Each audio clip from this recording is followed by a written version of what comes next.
Olá, tudo bem com você? Como é que estão as coisas aí? Espero que esteja tudo bem. Eu sou o André Godoy, este aqui é o canal Dinheiro. Hoje é dia 12 de julho de 25, sábado. Bom fim de semana aí pra você. E bem, nesse vídeo a gente vai dar um fechamento aí a essa história das tarifas do Trump. Pelo menos um fechamento pelo menos por hora, né? Não sei quais desdobramentos isso ainda poderá ter. Mas por hora eu gostaria de encerrar o assunto neste vídeo, fazendo algumas considerações que são de natureza mais, digamos assim, mais geopolítica, vai. Eu procurei em vídeos anteriores mostrar as consequências de tudo que está acontecendo e eu acho que ficou bem claro para quem acompanhou que nós estamos numa posição de checkmate, né? O Brasil ele não tem como sair disso agora. O governo brasileiro fez o favor de nos colocar numa situação muito ruim, muito desfavorável. No fundo, tudo isso é uma briga de poder, né? Não se iluda, não acredite que o Lula lute pela igualdade, e também não acredite muito que o Trump luta pela liberdade. Tá? Isso tudo é um tremendo jogo de poder. O que eles querem, na verdade, é angariar a máxima quantidade possível de peões, de massa de manobra, cada um para o seu time. Agora, seja como for, o grande erro do governo brasileiro foi. Não sei, Parece que o próprio governo brasileiro não percebeu isso. Né? O governo brasileiro faz parte de um jogo internacional de poder, com sede no eixo Moscou-Pequim, e de repente o próprio governo brasileiro meio que ignorou que estava mexendo com os Estados Unidos. Né? E fez o favor de provocar, como se diz, né, cutucar a onça com vara curta. O governo brasileiro fez isso tanto quanto pôde. O Lula, a esposa dele, lá, a fulana que ele arrumou na cadeia, tanto provocaram, tanto fizeram que a corda arrebentou. É importante, volto a frisar aqui, por que a corda arrebentou? A corda arrebentou justamente porque o Brasil é um país insignificante. As pessoas tem gente falando aí na internet, inclusive canais tipo Infomoney. Para mim foi uma decepção ver gente tipo Infomoney quase que colocando a culpa de tudo isso no colo do Bolsonaro. Isso é o fim da picada, né? É o fim da picada. Você vê que num país como esse, realmente a esquerda é a vitoriosa absoluta, porque ela é dona de corações e mentes até na redação de lugares como o Infomoney. Né? Você vê os caras, como se diz, alegando que os Estados Unidos estão fazendo tudo isso que fizeram com o Brasil, porque eles são covardes, porque eles estão fazendo isso com a gente, porque a gente é pequenininho e tal. Olha, os Estados Unidos poderiam estar fazendo isso com qualquer um. Se os Estados Unidos quisessem fazer isso com a China, com a Rússia, eles fizeram com a China. Sem problema, né? Muito maior, muito mais forte do que o Brasil. Por que do Brasil? Por que os caras pesaram a mão nesse atrito que tiveram conosco?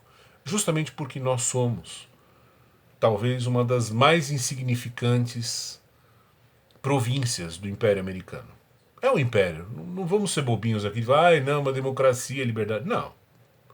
Os caras entram em qualquer lugar, entraram no Iraque, no Afeganistão, em tudo quanto é canto eles se metem. É um império, sim. E você ignorar esse fato é você olhar para um leão e falar: não, isso daqui não é um leão, isso daqui é um gatinho. Né? É óbvio que é um império. Agora, justamente por ser um império, a história ensina que os impérios eles têm um jeito muito peculiar de trabalhar. Vamos pensar aqui, vamos voltar 2000 anos, na época de Cristo, quando houve toda aquela bagunça na Palestina. Por que o Império Romano se preocupou com a Palestina, sendo que a Palestina era um lugar insignificante, era das províncias mais assim periféricas do Império? Pobre, não tinha nada lá. Não era uma terra como, né, não era como a Babilônia, que era uma terra de astrônomos, de cientistas. Não, nada, lá não tinha nada. Né, nada. Por que o Império Romano se incomodou então com o que estava acontecendo ali? Justamente porque era o lugar mais porcaria. Para pensar com a cabeça do imperador romano. o cara tem zilhões de províncias pelo mundo, das quais a Palestina é a mais insignificante, a mais pobre.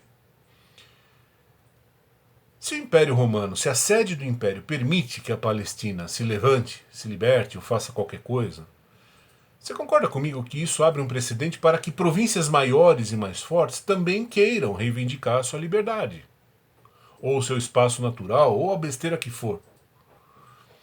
Se isso acontece, o Império desmantela, ele desmancha. Concorda? Então, é absolutamente necessário que a Palestina seja administrada, volte a ficar em ordem.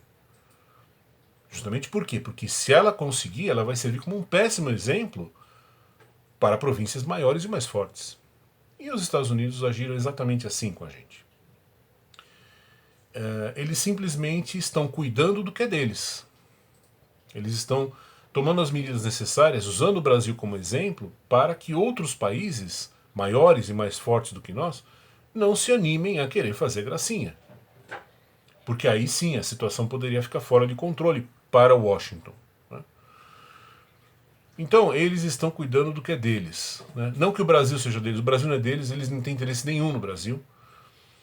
Os números e as estatísticas de comércio exterior acabaram de provar isso. Né? Nós somos o 41º mercado deles, eles não estão nem aí pra gente. Só que não é por dinheiro, é pelo precedente. Se eles permitirem que um Zé Ninguém como o Lula estapeie a cara deles, bom, o que a Alemanha poderá fazer? O que a França poderá fazer? Né? Então, é melhor matar a serpente ainda no ovo, certo? Foi o que eles fizeram.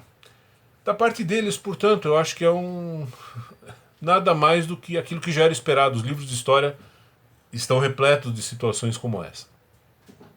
Do nosso ponto, foi a coisa mais burra que a gente poderia ter feito. Né? Porque veja bem, nós somos o 41º mercado deles, mas eles são o nosso segundo mercado.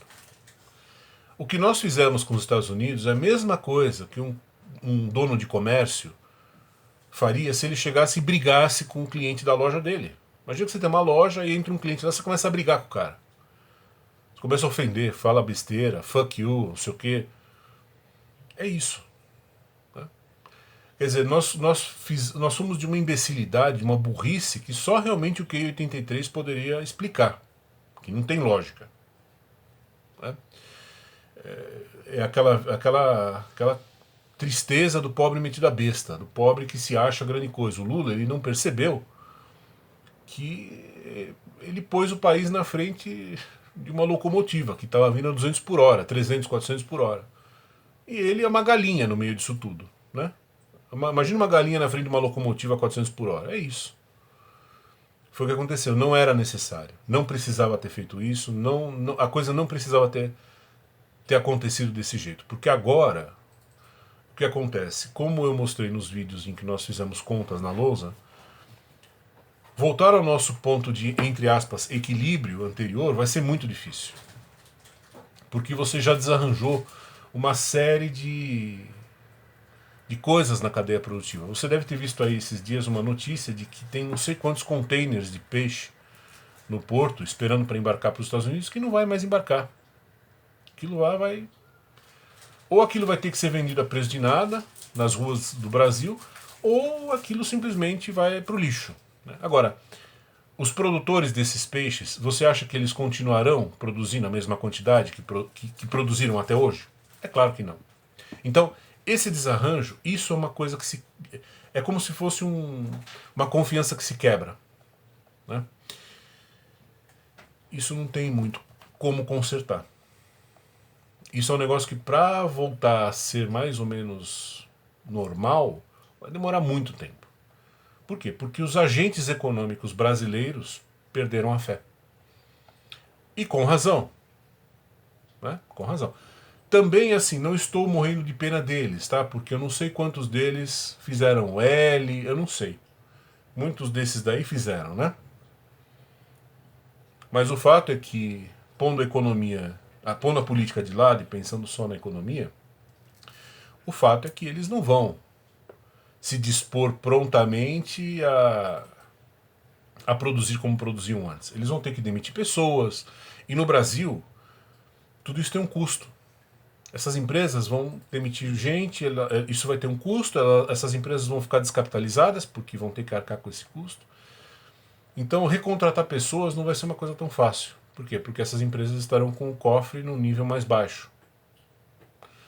Enfim, é um desarranjo que para nós é muito pesado. Para os Estados Unidos pesa? Eu acho que pesa. Tarifas nunca são boas para consumidores, né?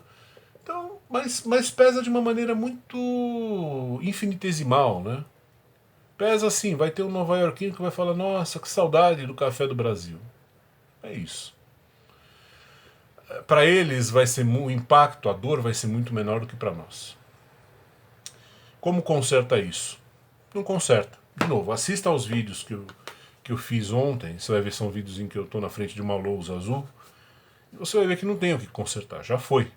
É como diz minha mãe, é o cristal que se quebrou, né, que se trincou. Não tem o que fazer. Agora é trabalhar com novas expectativas de PIB, que também não sei se saberemos quanto é, porque o IBGE se encarrega de mentir sobre os números, né? Mas nós vamos acabar sentindo isso na pele. No dia a dia a gente vai sentir, mesmo que os números mintam, eu, você, todo mundo, nós vamos sentir que haverá menos mercado consumidor ainda aqui no Brasil, as pessoas ficarão ainda mais pobres e etc. O que nós fizemos em última instância é o seguinte: imagina que você tem uma loja, sei lá, de qualquer produto, de roupa, vai, e aí praticamente tudo, metade do que você vende ou mais é para uma cliente. Ela chega lá, ela compra, ela banca a sua loja na prática. Aí um belo dia você decide brigar com essa cliente, se xinga ela, expulsa a sua loja e tal. Prepare-se, né? Sua loja vai sofrer. E foi isso que nós fizemos. Né? Existe um contexto muito maior de geopolítica, que é uma coisa que vem desde a época da União Soviética, mas assim, eu não quero realmente perder tempo com isso, porque não que seja perder tempo, mas é um assunto muito profundo e não cabe aqui num canal sobre economia, sobre finanças. Mas o fato é que nós tomamos a pior decisão possível. Né? Repito, nós somos uma galinha que se pôs na frente de uma locomotiva que estava vindo a 400 por hora. E deu no que deu. Certo? Dúvidas, comentários, por favor. Fique à vontade, manifeste-se aqui embaixo. E nos falamos em breve. Tá bom? Um abraço para você, bom dia, bom fim de semana.